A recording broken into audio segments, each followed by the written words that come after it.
Hello and welcome to this special episode of BikeRadar Diaries, where I will be seeing whether this mad bike, the Vitus Auro Force eTap, will be enough to beat this time-trialling monster and sworn frenemy, Simon Bromley. Simon is a good friend, a colleague, and most importantly, a certified time trial hitter. And in his role as BikeRadar's tech writer, he is also our in-house Aero nerd.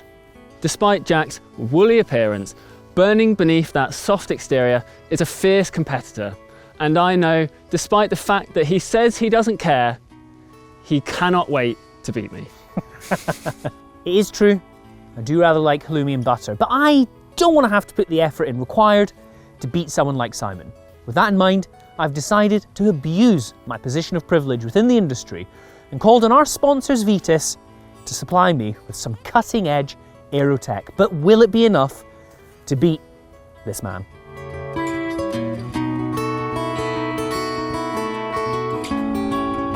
So, to decide who is the better rider for all time, we are going to do one lap around the Chew Valley Lake time trial course. It's our standard Wednesday night club time trial course, so both Jack and I know it very well. It's a kind of sporting course with a couple of hills, couple of descents, a few corners. Now, I think the time trial bike is probably going to have it, but I cannot tell you how hard I'm going to try to beat Jack. We've just come up here to film our introduction and I caught Simon popping a handful of Pro Pluses to give him the absolute every advantage possible. So I can absolutely confirm he's dedicated to beating me today. And for all you stats nerds out there, stick around to the end of the video where we'll crunch the power data and the GPS data to see how the ride went.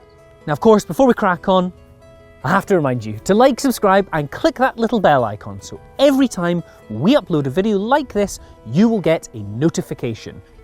Right now we're getting kind of cold though, so we're going to go for a warm up, but stay tuned to see us talk through our lovely bikes.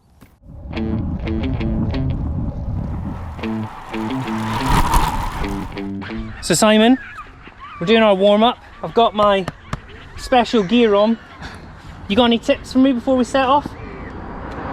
I'll give you the tips at the end of the video, Jack. No, I would say, you know, number one, big thing, keep your head down. Your head is a big, bluff body in the wind. Stay in the skis as much as you can. It's not as bad as I thought it would be. I did a little, you know, it's only a small descent there, but the bike's pretty stable. It doesn't, you know, I was kind of my jam behind a big giant wall. Maybe when I'm out in the middle of the field and fully exposed to the wind, I might feel a bit differently. This last bit of advice is be careful in the corners. You'll probably be going much faster than you think you are, so just be careful. I definitely will be. How are you going to warm up? How would you warm up before a TT, Simon? So normally I would bring a turbo trainer because it's just easy. You stay in one place, just spin up through the gears, get the heart rate going, like to listen to some music. But Bit of Metallica. Bit of Metallica, yeah, a bit of Enter Sandman. Because this is a disc brake bike, it doesn't fit my kind of cheap warm-up turbo, so we're just riding up and down. But obviously, if you're taking it very seriously, you can get very specific about what you do, but generally, just literally want to get warm. Well, that's what we're doing. Love your matching shoes, by the way. Let's crack on. So as we mentioned, Vitus has very kindly sponsored this video and supplied us with our two bikes. And to kick us off, Simon, talk us through yours. So this is Vitus's beautiful Vitesse Evo CRS Di2 road bike. It's a kind of lightweight, all-round road bike with a super stiff frame set and quick handling. It offers a very attractive spec for the money with a full Shimano Di2 drivetrain, prime finishing kit and Reynolds carbon wheels. And Vitus claims the frame set is sub 1 kilo. If you want the full rundown on how this bike performs out on the road, click the link in the description or the little card on the video for Matthew Loveridge's in-depth review. Now, the eagle-eyed among you may note that Simon doesn't have the bike set up quite as it would come stock. So what changes have you made in the hope of beating me today? Now, this bike is a size medium, which for me at 183 centimeters tall does make it a little bit short for me, but fortunately I had a 140mm stem lying around in my spares box, so I've added that. Looks cool. which is the most important thing of all. That should help increase the reach, kind of give me a more stretched out, hopefully more aerodynamic position. I've also added this ISM Adamo attack saddle, which has come straight off my time trial bike. And again, the point of it is to enable me to get a better aero position and more sustainable aero position, because that's going to be really important. I've changed the tyres out from the stock Schwalbe 1 tyres, which is a great training tyre, but I've added something slightly faster, a Continental GP 5000. I've also put latex tubes in those because, again, save a few watts. And I've cleaned the chain. I've given it a nice bath in some kind of turpentine degreaser, and I have added a ceramic speed wax lubricant. And if you would like to see a video of how to clean and wax your chain, do let us know in the comments. To finish things off, I've got my trusty set of Favero Asio Maggiore Power Meter pedals, which should help me give me some live data during the race and help make sure I don't go out too hard or go out too easy. And I've also tilted the lever hoods in just to give me a slightly narrower position on the brake hoods. Now, to give us a benchmark, Simon, and don't go into too much detail, these people want to watch us race, but what's your best time you've ever done around the course? And do you think all these mods will be enough to beat me? So my best time on this course is 19 minutes and 21 seconds, though it has to be said that was set on a time trial bike with a disc wheel, so hard to kind of really compare it. I don't know if this is going to be enough to beat you. Sadly, I don't think it will be. I think the aero position of the time trial bike is going to be too big an advantage for me to overcome.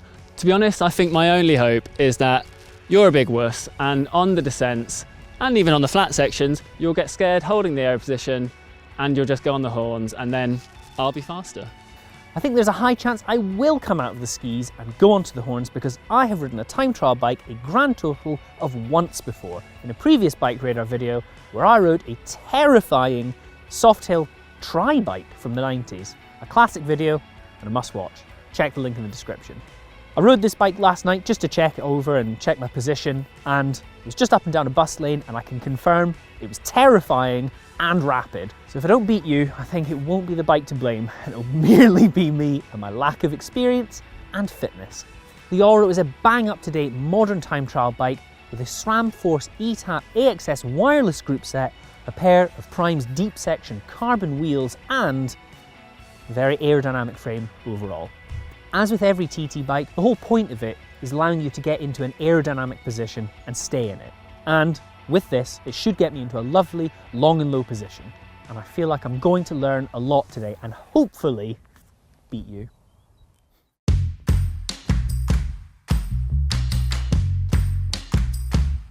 Simon has come with an unfair advantage. It's quite early in the season, it's only mid-March now, early March. So I have to say shaving my legs wasn't really on the forefront of my mind, but you have. I have shaved my legs. This is a proper race, so yeah, I've shaved my legs, and according to Specialized and their wind tunnel, it could save me sort of, a handful of seconds, maybe 10 or 15 seconds, I'm hoping. So 10 or 15? Well, they said it was like 30 seconds over kind of 40k, so maybe around there. I don't know, who cares? It's a possible gain, and yeah, I was worried that if I told you, you'd have shaved your legs, and then I wouldn't have had an advantage, so I didn't tell you. I would have, because it looks pretty gross with these weird socks and my little hairy legs poking out. Obviously I'm going to whip these knee warmers off for the race, but it's like Formula 1 race tyres, these, you've got to keep them warm. As any other TT, we're going to go off at 1 minute intervals with our lovely video manager Felix doing the time recordings.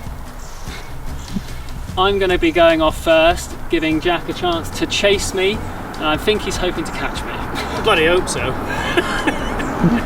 Let's do this. 10 seconds, Simon. 5, 4, 3, 2, 1. Go. He's off! Dig in, son!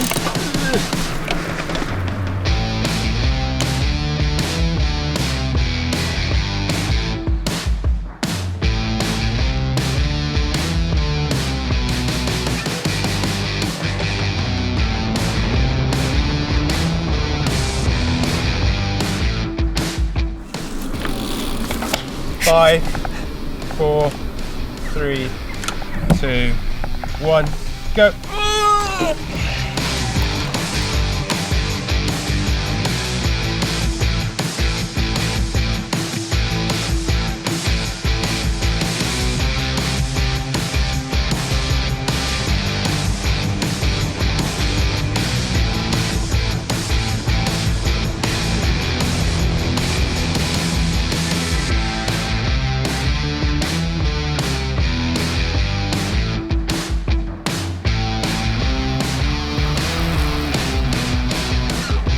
So they've just set off, haven't they, Felix?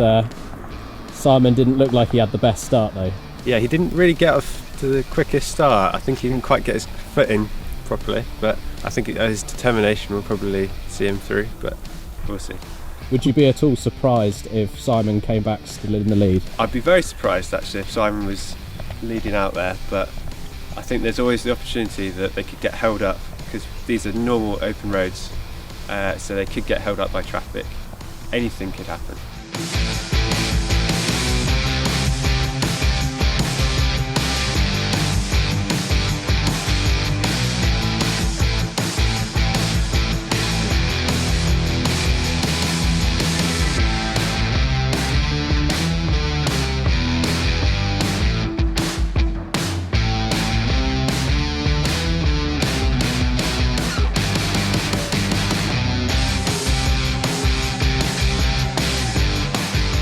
I think Jack's quite good at downplaying his fitness level, isn't he, Felix? He's really good, yeah. I ride with Jack quite a bit, and he always seems to have something left in his tank. He eats a lot of halloumi, but he's still fast. So the course record has already gone by, and no sign of him yet. So.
Well done. Oh my god. That was horrific. Oh. You beat me, Simon. Did I? For 13 seconds. You beat him.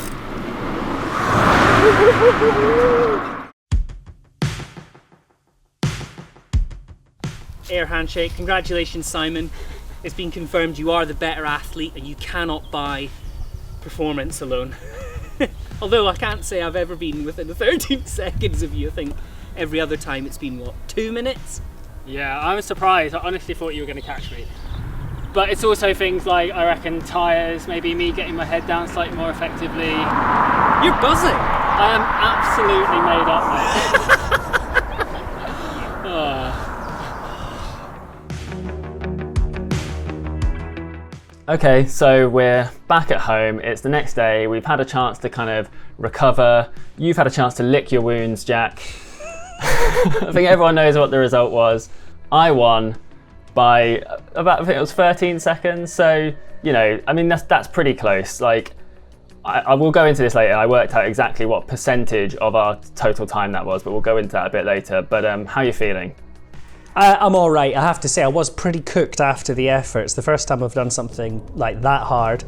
Right on cue as well, I should say. I'm very sorry, but my neighbours are currently trying to find the limits of percussive decorating. So I've been putting up with this for 6 weeks and I've got another 9 weeks to go. So. Yeah, but it's really interesting because, you know, before the race, I think, you know, we were both pretty convinced that the TT bike and therefore you were going to be much, much faster than me. And so I think we were both a bit kind of confused after we finished and Felix said that I'd won because, you know, personally, you know, I'm always going on Aero is everything. And so there was for a little while, a few hours afterwards, we were both kind of wondering if Felix had got the timings wrong. Oh, you should never doubt the timekeeper, Simon. That's a real faux pas in the world of time trialing. Well, we checked the Strava times and, you know, fortunately for me, the timings weren't wrong, but that's kind of prompted a bit of an introspection on my part as to where I made up the time. So what we're going to do for you, our lovely audience now, is kind of go through everything, and I put together a spreadsheet. We're going to look at where I made up the time and how I beat you.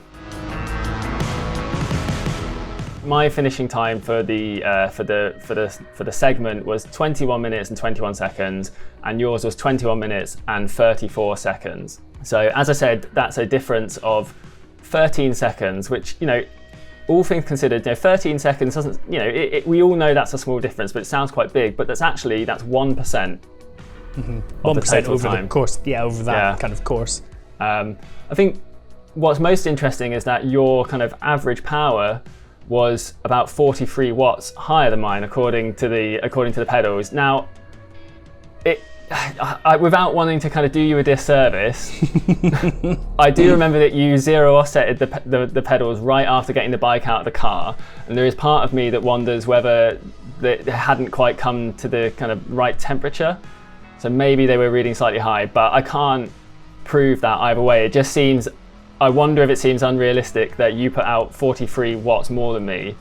I don't think so, Simon. I think I'm actually a secret hitter. I have actually got a smart trainer at home, and I'm going to, for the first time in some time, do an FTP test to find out whether I am indeed actually a secret hitter, and if I will be giving you a thorough pasting during this summer's time trial season.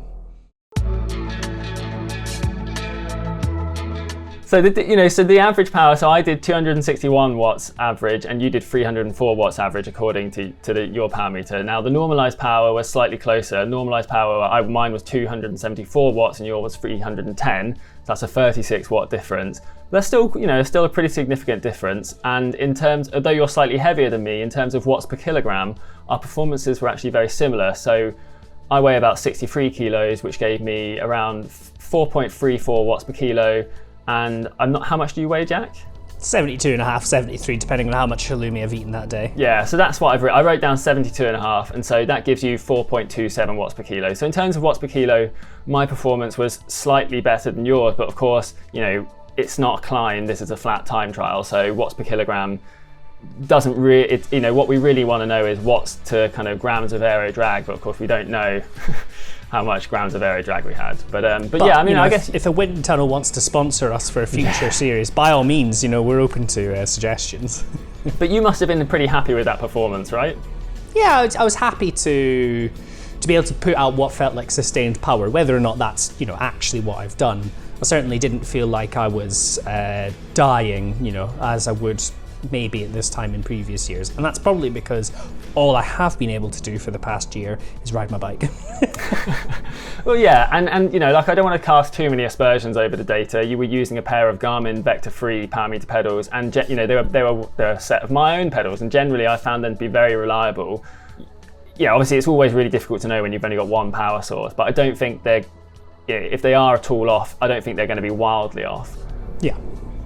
But let's talk about the bikes. Now, you know, obviously on its own, you were riding a lovely Vitus time trial bike, and I was riding a Vitus road bike. Now, on their own in the wind tunnel, I'm sure that the Vitus time trial bike is a lot more aerodynamic, but it is ultimately body position that's going to kind of make the difference, I think. And I guess, as you're going to see in the photos, my body position, now that I'm seeing it in hideous full HD, is mortifying. I look like a dog squatting down to go for a poo with a big kind of sausage casing body. I don't think my position was as optimized as it could be, Simon.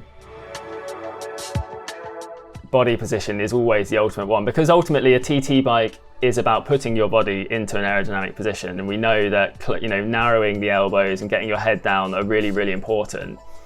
But if you don't have an adjustable front end, or it is not as adjustable as you kind of your body needs it to be, then it's very difficult to put yourself into the optimal position. Whereas on the road bike, I suppose, you know, I made a few adjustments, you know, like you saw earlier in the video, like to put a time trial saddle on, a slightly longer stem, you know, I turned in the handlebars, and, you know, it may have just been the case that that bike set up as it was fitted me slightly better than the time trial bike fitted you straight out of the box. And looking at your images, you are, you know, the vision of a long, narrow man, as you should be on a kind of a sporting effort like that. A number of my other marginal gains may have also gained me about 50 seconds to a minute, and this is quite nice, because I think this is one of those things that I'm always going on about, and I don't know if people ever really believe me. You know, I'm sort of saying how much difference these things will make, and it's not that one of them makes a huge difference on its own, but if I add up, you know, say the kind of 4 or 5 10-second gains that I got on you, then that adds up to 50 seconds. Now, I don't think you put in as much effort to optimizing your setup as I did. Never have. I don't think I ever will. So, if we look at the tyres, for example, now your bike had Continental Ultra Sport tyres, which are a kind of mid-range clincher, and I had a set of Continental GP 5000 tyres that I swapped in. And according to Bicycle Rolling Resistance, the difference between those tyres is about 6 watts per tyre. So that's a kind of 12 watt saving on my part. And so that, that's very nice to have. But I also used latex inner tubes, and that probably, and I think your bike would have had standard butyl inner tubes, probably mid-range inner tubes rather than kind of ultra lightweight one like a Continental Supersonic or something. So there's probably another 5 or 6 watts there. I was very meticulous with my drivetrain. I degreased it fully when the bike arrived with me, and I put on Ceramic Speed's latest UFO drip lube. Now, it's really hard to say exactly how much that saved, but your bike was running a kind of factory grease setup, and Ceramic Speed claim it could be around 6 to 10 watts. So that's quite nice. So if we add all of that up, let's bear in mind that that's what, 23 or 26 watts? Probably, yeah, exactly. Yeah. So if I am putting out, let's say best case scenario, I am putting out 43 watts, I'm just throwing away half of that by not being as optimized as the young Bromley. Yeah, exactly. And then there are other things as well, like, and this one's a bit sneaky, like I shaved my legs because, like, according you didn't tell me you were doing.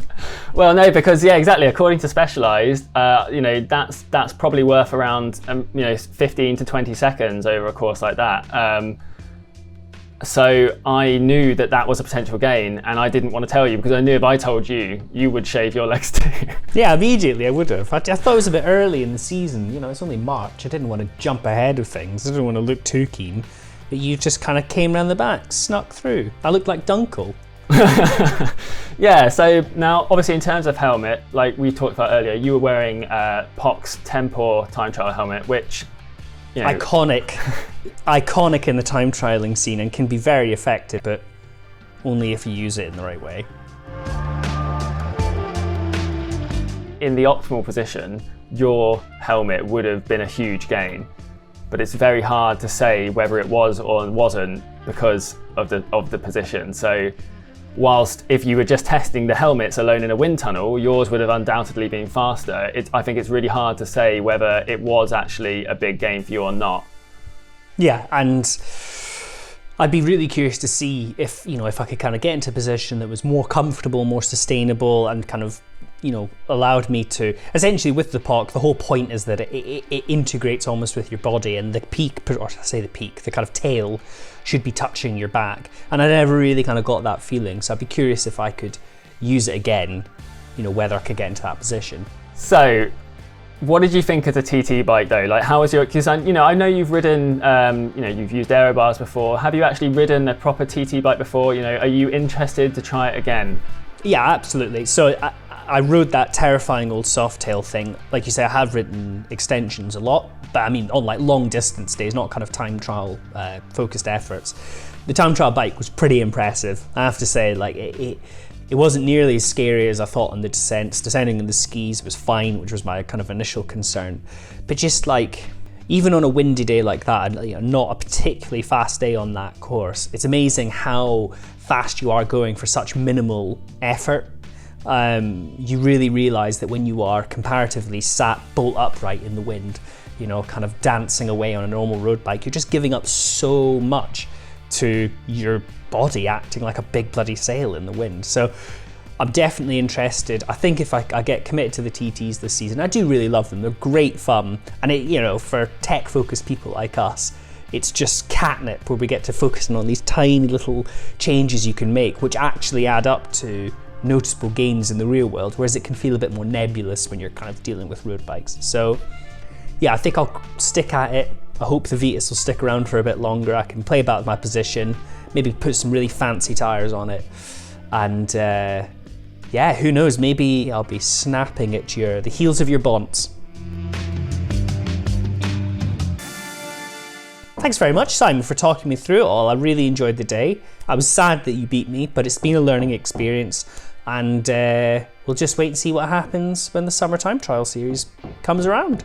I know, I can't believe I've basically just given away all of my secrets, so any chance of me winning a race this year has just gone out the window. I'm gonna have to find some new gains. Anyway, thanks once again to our sponsors Vitus. Thank you very much for lending us the bikes, and if you do want to see the full review of the Vitesse, head over to the links in the description where you can see Matthew Loveridge's full in-depth review of that bike. Thanks again, leave your thoughts in the comments, and don't forget to like and subscribe.